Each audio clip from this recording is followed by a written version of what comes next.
As a lot of you I'm sure are already aware, last week the man himself, Jason Blundell, made an iconic appearance on JC Backfire's stream. This has been the second appearance Blundell has made in recent weeks, and there are more to come. The first stream primarily focused on discussing the unfortunate closing of Dark Outlaw Games, the studio that JC and Jason had been working on together. In the second stream, they did a live commentary playthrough on Doris, which was the first zombies map that Blundell ever worked on. Now, before they started this playthrough, Blundell dropped a bombshell that honestly shocked a lot of us. He made an in-depth and honestly brilliant statement about the infamous impossible Easter egg. This is the first time he's spoken about this since 2017. Now, there are already plenty of videos out there discussing this already, but I really wanted to take some time and fully process what he said, because this is a pretty significant moment. This whole topic exploded about 18 months ago when I released the initial KN44 Hypercube video. But for some years before that, people had forgotten about the impossible Easter egg or simply didn't even know it existed. And this is something I'd been working on for quite a long time. So the question is now, what is next? Is it over? As we know, Blundell's words hold great meaning, so we're going to watch this together first. I'm going to go and give my initial thoughts on his comments, and then afterwards discuss where do we go from here. Firstly, I want to say a huge thank you to JC Backfire. Without him, none of this would have happened. He brought Blundell back, and honestly, it just feels so surreal to see him so often now, and probably more in the future. So, massive credit to JC. All his links in the original streams will be linked below. Okay, yeah, let's start rolling. So first of all, just following on from the statement we just made. Yes, thank you so much for all the support, well-wishing videos that were made. Interest in some of the stuff we were talking about. Let me start off by saying, I would not take your money for an impossible Easter egg. I wouldn't. Now, I have watched most of the stream already, but I'm going to rewatch it here and give my thoughts.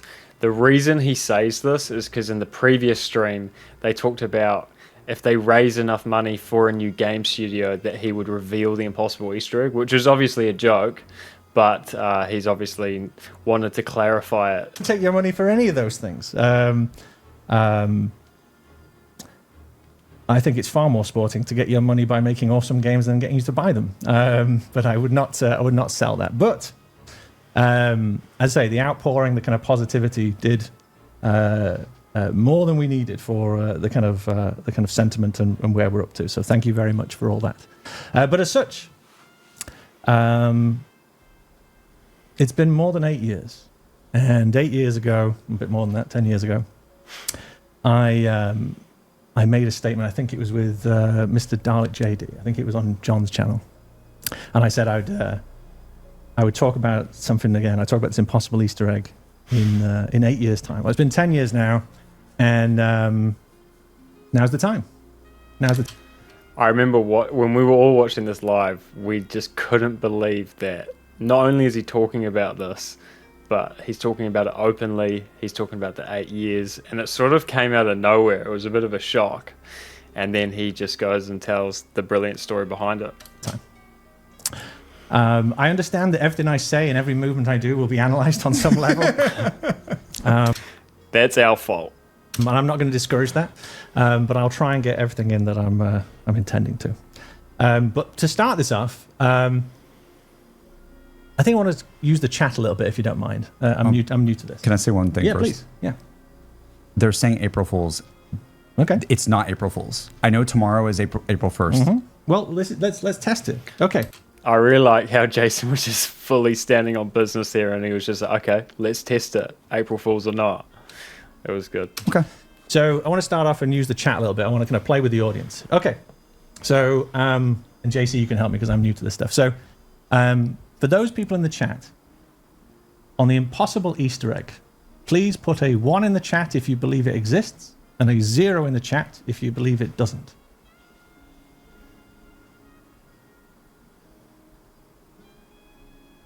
Interesting. Okay. Wow, it's a... Okay. There's some zeros, but it's I would say it's overwhelmingly 1. Okay. It was cool to see everyone spamming ones, everyone believing in the impossible Easter egg. It's really become an iconic thing in the zombies community. Okay. So now the next part of the conversation is I'm talking to all the people who just put 1 in, because all the people who put 0 in, they're all okay, right? They've said no. So now I'm going to talk to the people who put 1 in. So the people who put 1 in, can you tell me whether 1, if your expectations are high for what the impossible Easter egg would be, and 0 if you think your expectations are low about what they would be?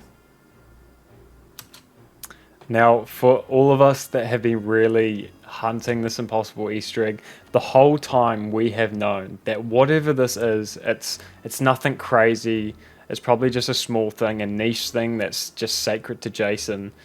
And it's more about the journey, the hunt itself, the aspect of being this Easter egg in this game that's been hidden for so long.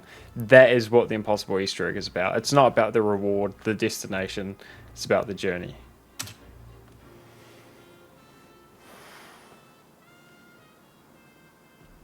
Okay. Interesting. Yeah. It's interesting. Excellent. Medium? Medium, 0.5. Okay. Okay. Okay, so everybody who answered 1 to those questions, this conversation is primarily for you. Okay. The first thing I'm going to ask you is to lower your expectations, because I am going to disappoint you today. The shit cracked me up, bro. Like, it just so blunt, you know. It sort of took us by surprise as well. But I mean, it's true, and it's something that we've become accustomed to as well. Right. But now's the time. But I will give it context. But I like to start off by setting expectations. So let's lower everyone's expectations. Lower your fucking expectations. Okay. What I want to share today is how I went through the process, where the idea came from, and ultimately I'm going to tell you about the very nature of it and why you need to stop looking for it and give up now. But I want to rewind all the way to the beginning and tell you a story that all leads up to me giving that hint on the impossible Easter egg. I think it was Tech Insider in New York when I kind of gave that interview. But I'm going to go all the way back to the beginning. I just want to say as well, I think it's just so cool that the community made this thing so big. It became such just a focus for people, and people obsessed over it. Now so much that Jason has come out and has said, you know, like, don't waste your time on it. It's quite crazy. I say you've waited for a while, so I'm going to. Also, it cracks me up.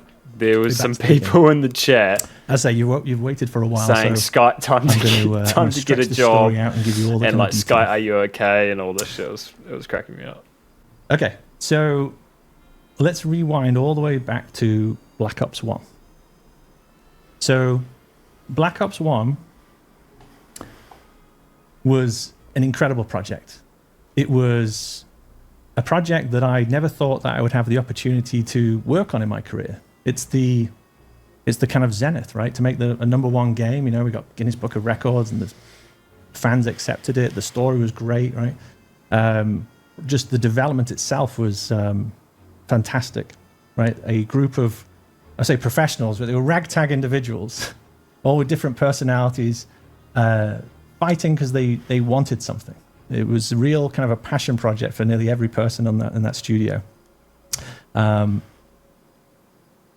You attack every project in the kind of same way, but it really just kind of came together in this kind of magical way. And if you'd asked us at any point during Black Ops 1, we wouldn't have been able to see it. We were just desperately trying to make something with all the passion that we had. This is the thing, right? Is a lot of people forget or just don't know that back then Jason was mostly working on campaign. Like, he was involved with, you know, his first zombies map in Doris, and then some of the Black Ops 1 zombies maps, but he was heavily involved with some of the greatest COD campaigns ever.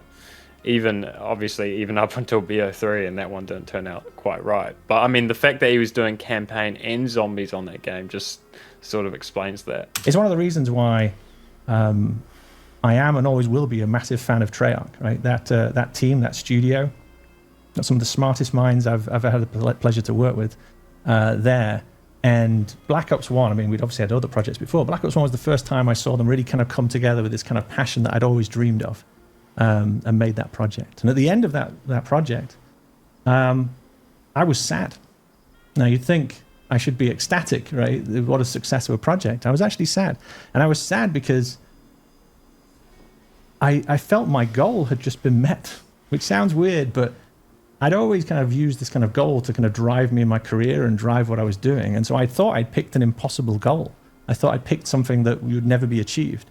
And so when it was achieved, it really kind of made me, I wouldn't use the word depressed, but quite sad for a while, because I was like, well, you need a goal. You need something that's bigger than you to strive for, right? And I felt like I just achieved it. And so it kind of saddened me. And then we go into Black Ops 2. And that same team who was kind of hungry and raw, you know, I said they weren't professional. We all of us weren't. But by number 2, it turned into like this well-oiled machine. And it was making more content and a bigger kind of project than that team could reasonably make in the amount of time that they were given. And it was incredible.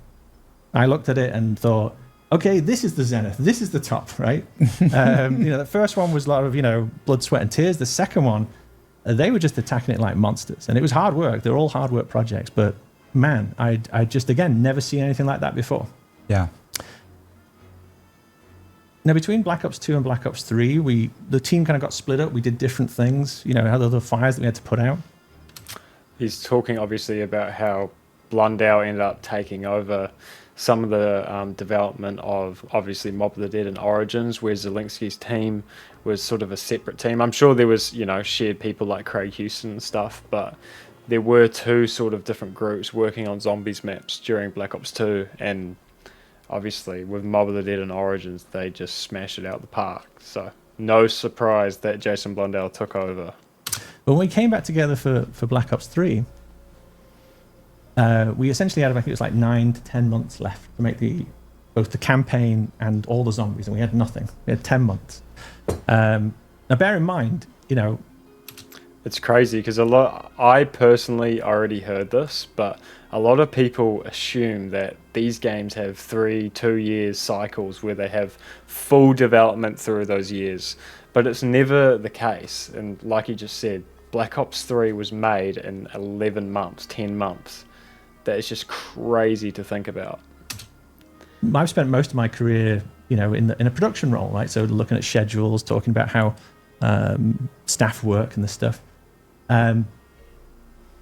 What the fans ultimately received for Black Ops 3 shouldn't be possible.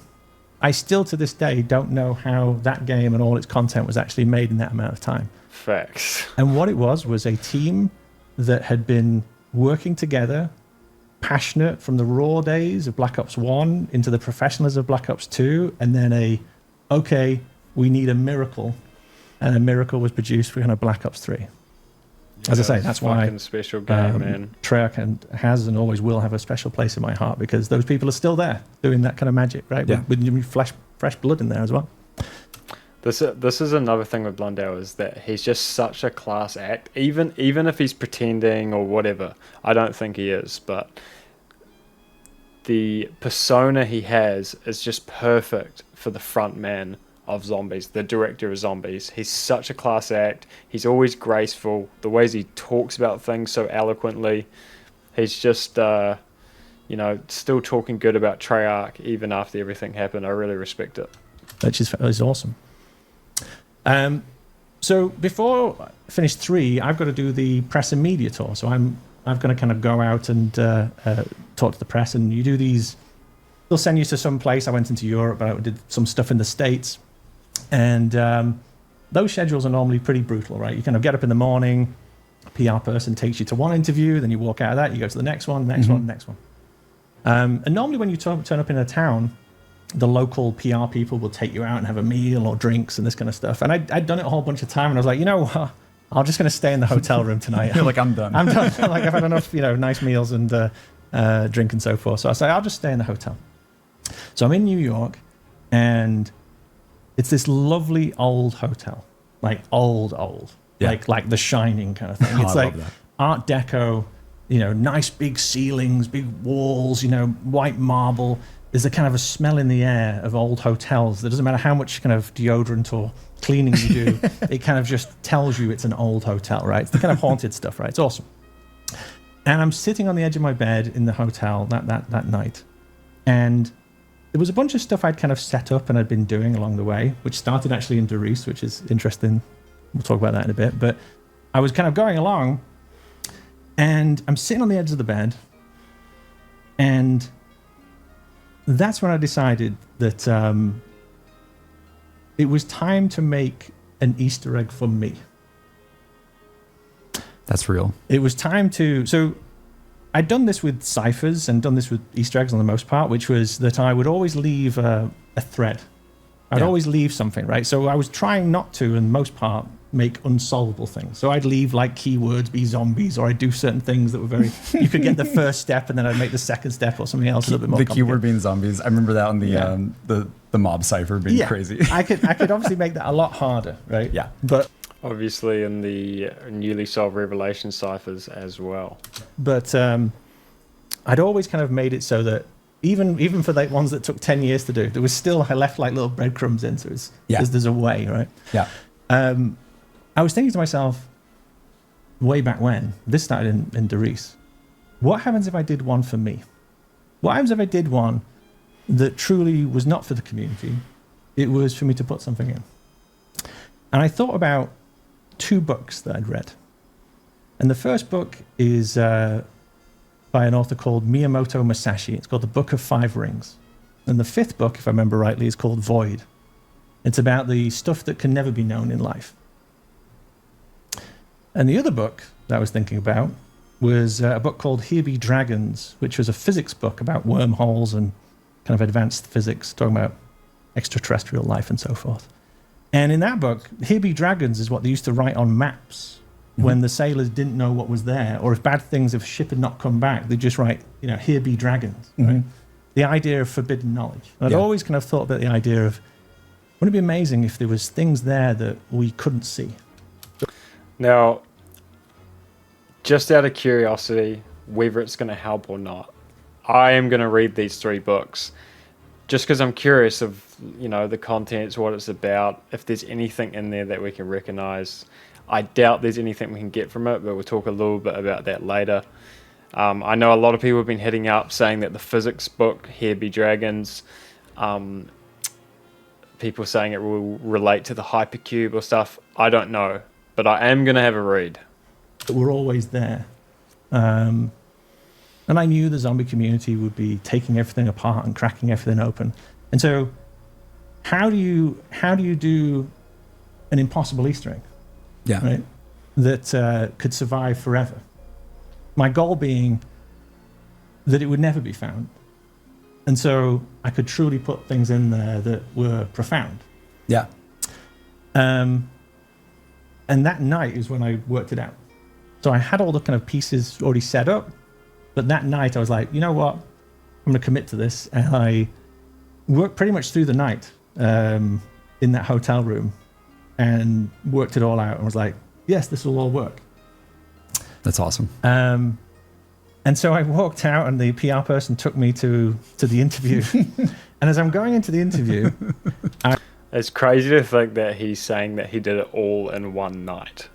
That's an interesting comment. I thought to myself, if I make it sound as profound as what it is to me, then all the attention will go to it.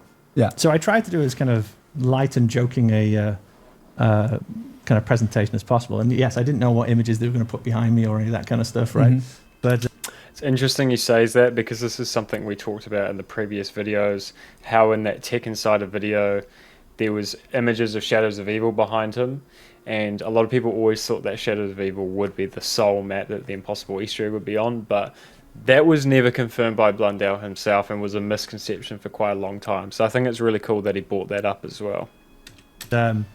I threw it out into the interviewer, and I feel for that interviewer because I think every interviewer I've ever spoke to about zombies, they always say, "Oh, tell me a secret that the community doesn't know," right? And I always tell them, no, or I joke about something.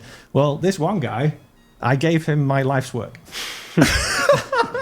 So the, And he didn't know. so the He didn't know that was going to happen. So the Here's the thing. I think a lot of people also misunderstood this bit. I don't think he's saying that he told the interviewer what the impossible Easter egg is. I think that was just him saying on this day he decided to give up and talk about, his life's work, the biggest Easter egg that he's ever worked on. I don't think he gave him the answer to it. Also, the reason I don't believe that is because Glitching Queen interviewed this guy, Corey Proton, who's the guy who did the Tech Insider video, and he didn't know anything. He didn't know anything about the impossible Easter egg. He only knew what was in the video. So there's no point trying to blow up that guy. Yeah, the one guy, I suppose it proves to kind of ask me that question repeatedly, because this one guy, I gave the whole thing. So let me get to the end part. Mm-hmm. The impossible Easter egg, the clue is in the title. It is impossible. You will not get it. Stop looking for it. We'll see about that. I'll say this statement. If you were to get it, it would mean something to you, but would mean everything to me. I don't believe anyone can get it. I think it's so complex, and I've not tried to put any kind of clues or crumbs out there, because I want it to survive after all of us are gone. Now, damn, if it was discovered, I would obviously tip my hat to the superior gamer. But my goal is, and that's why I don't want to tease it or kind of talk about it very much. It's not for you, it was for me. I think this was brilliant, and it's something we always assume that whatever this Easter egg is, it probably holds greater meaning to Jason and not to us. The question is, if we figured it out, would we know we figured it out? Like, is it still something that we can comprehend? Is it still something that if we saw, we'd go, oh, that connects to that? Or is it something completely personal? It seems like it's still something that we could figure out by the way he's talking about it. But I love the words he used here. It's not for you, it's for me. I think that's so cool, just to have your own secret in this game. And if it does last forever, what a legacy. And so that's what I have to say. Thank you for being patient all this time. I apologize for the disappointment. But that's what the impossible Easter egg is. I remember everyone was just in shock.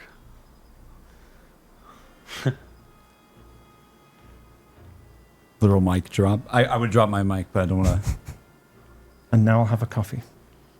Deserved. It's a kind of somber story, right? Yeah. I have so many things that it's a lot. That was a roller coaster. I'd say it was all from that experience of thinking, I'm stood at the highest point of the mountain. Yeah. And it's incredible. And who knows if I'll ever stand there again. And so I'll do the final thing that's for me. And yeah, there we go. I think it's so interesting because it's people, you talk about it's a fortunate thing to be able to reach the goals, right? Mm-hmm. That you're going for. And, I'll just throw a YouTube thing out there just that I can relate to where it's we always joked around, me and my friends always joke around about okay, what happens if you ever got to 1 million subscribers, mm-hmm. let's say 2 million does not really feel the same. You know what I mean? You go for that goal and you think of it and you're like, and I think this is something that me and a lot of my friends have had to, again, very fortunately, but there was just a certain moment where you get to a milestone and you work so hard for it and you feel accomplished doing it, and then you're like, wait, was all that I am that milestone, or what am I going for next? And I love that it's I love that like that's the passion behind it. It turns out, and it's hard, right? It turns out that the struggle is more important than the goal. Yeah, and I think that does, contrast nicely with everything else he said. It's, it's the journey, it's the struggle, it's the Easter egg hunt itself that is the iconic part about this Easter egg. It's not the reward. It's the dedication and the persistence that the community had. This has gotten so big that he's been forced to talk about. Something I don't think he realizes as well is that by him trying to discourage people to stop looking for this, but admitting that it's real, has just lit a fire under people more than he'd ever imagined. I think he's underestimated the persistence of the zombies community here. Yeah. Which, absolutely. it's very depressing generally as a statement when you discover that in life, which is the actual struggle is where the meaning is, not the actual goal. Yeah. For me. But I think of multiple people I've met who've kind of gone through similar careers, it's surprising how similar that sentiment is, which is, it really is about the struggle. Someone in chat says, Big Peanut says, the friends we made along the way, damn it. It is that too. It is. The amount of fucking comments of the impossible Easter egg is the friends we made along the way has exponentially increased after this. That too. Yeah, and that's it. That's the thing. You'll hear. Hopefully it comes across. I'm not really putting the glory on the project, of which I'm very proud of those projects. I'm putting the glory on the team that made it. Yeah. I'm putting the glory on that kind of seeing that group of people just take off and fly is, it's what everybody in the games industry dreams that they're a part of. Yeah. And it's very hard to have the self-awareness of, oh, this is the moment. It's actually happening. Yeah. Because you've been searching for it your entire career. Yeah. And then when you're in it, it looks like every other project. And then you're like, oh, just a minute. It's like, it's all just flying along. It all just happened. And then also like, it's that thing where it's like, you're moving so quickly that it's the classic statement of like, you never know you're in the good times until right when they pass. Sure. It's like if you ever have one of those moments, it's like it. I had that moment in a hotel in New York before going on to that interview. I think that's how a lot of people look back on the ether era of zombies, is that it's like, how do you know you're in the good old days before you've actually left them? I think a lot of people feel that with Black Ops 3 and just that whole era of zombies compared to what we have now. That's so cool. That was the moment. That's awesome. And that was when I was like, okay, all the things I kind of set up, and I kind of had a rough idea of what I was trying to do, but I was just like, you know what, I need to go for it. Yeah. Yeah. And then you stayed up all night. Stayed up all night to work it out. In this really weird It was place. awesome. It was like this. It was a really kind of fancy kind of wooden writing desk. Like the proper. It was really fancy. Proper pen and paper. Great. Oh, it's awesome. Yeah. Oh, it's awesome. Yeah. And then in the morning, because in the morning, I think the PR person said to me, like, have you slept? I was like, no, let's go. I was like banging back coffees and then you're in that interview and you go like, I'm paraphrasing. I don't remember exactly what you said, but you said something along the lines of like, I've had enough now. Yeah. Yeah, he did. And that gives more context to that now. You know the way I work, right? Yeah. So it's like, once I'm on something, like there's no end to it. I've just got to keep going, right?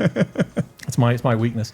But yeah, once I kind of got into that mode, I was like, okay. And then I looked at the watch. I'm like, oh, it's 6 o'clock in the morning. Like the interview's at like 10 or something. I was like, I've got to get going. Yeah. But yeah. Wow. And so there's the thank you for your patience. I'm sorry to disappoint you, but there it is. I will say that Now, I don't think it's disappointing personally. I'm sure there's a lot of people out there that think it is disappointing because they were expecting something crazy. But this is sort of always what we were expecting. We're just hoping now that we can actually find it still. if you would have told me last week that we'd be having this conversation today. For real. This so came out of nowhere. What is going on? What is happening? It's honestly still hard to believe that he's this actually happened. He talked about this so openly. Chat. I'm seeing that they're saying they're more motivated. Don't be more motivated. You're not listening to me. It's called the Impossible Easter Egg. The funny thing about this as well is Blundell initially called it an unsolvable Easter egg, but the community are the ones who coined it the Impossible Easter egg. So I don't think he realizes just how much more he has motivated people. I didn't call it the very difficult, slightly difficult, the tricky Easter egg. I called it the Impossible Easter egg. That's the thing. It doesn't. If you tell people to do one thing, they'll do the opposite. They think I'm being all clever and doing it. And then if you say to do it, then they'll be like, well, then you said to do it. Yeah. You can't win. I'm discouraging it. I'm actively discouraging it. Okay, so let's talk about this and what it means for the future of the Impossible Easter egg. I'm going to give you my completely honest opinion on this. I'm not going to try spin it in any way for YouTube. I think there are times where Jason has definitely been intentionally cryptic in the past, but I don't think he is here. I think he's laid it all out there, sort of taken off the mask and given us an unmotivated statement and just a heartfelt story reflecting on his career and the parallels between that and the journey of this secret. Although he has emphasized its complexity, the fact that he has validated its existence has inevitably made people more eager to solve it. The real question is this something we can even gauge progress on? What I mean by that is, would we even know or understand what we were looking at if we found something? Or is it so personal to Jason that we would just have no idea? It's a topic of discussion right now, but personally, I think the way he phrases it in his comments saying, if someone does find it, I would tip my hat to the superior gamer, makes me believe that it is still comprehensible to us, and it is possible to find, just extremely difficult. Although his comments are very insightful, we still don't really have any idea if we are in the right realm, which does put into question many of his previous comments from years ago. This one, for example, where he said at one point in time, we have been close on a couple of things. All right, let's wrap things up. Sure. Final question here, Yes. right? You've talked in the past about an unsolvable Easter egg. Yeah. How do I word this in the best possible way, right? I want to talk about the ADFGX. I want to talk about all those ciphers we haven't solved on the Giant and all these previous maps. I just gave you a t-shirt. You did, maybe the ADFGX key is written in here. The transposition key, that would be fantastic, right? But we've got this unsolvable Easter egg, which I'm sort of guessing there might be more than one of. There might be. There might be, right? So, is it something we've come at all close to, even just in the right sort of zone in Black Ops 3 so far? Yes. We have. Wow. That's just the biggest tease in the world. I wish I'd asked a better question now.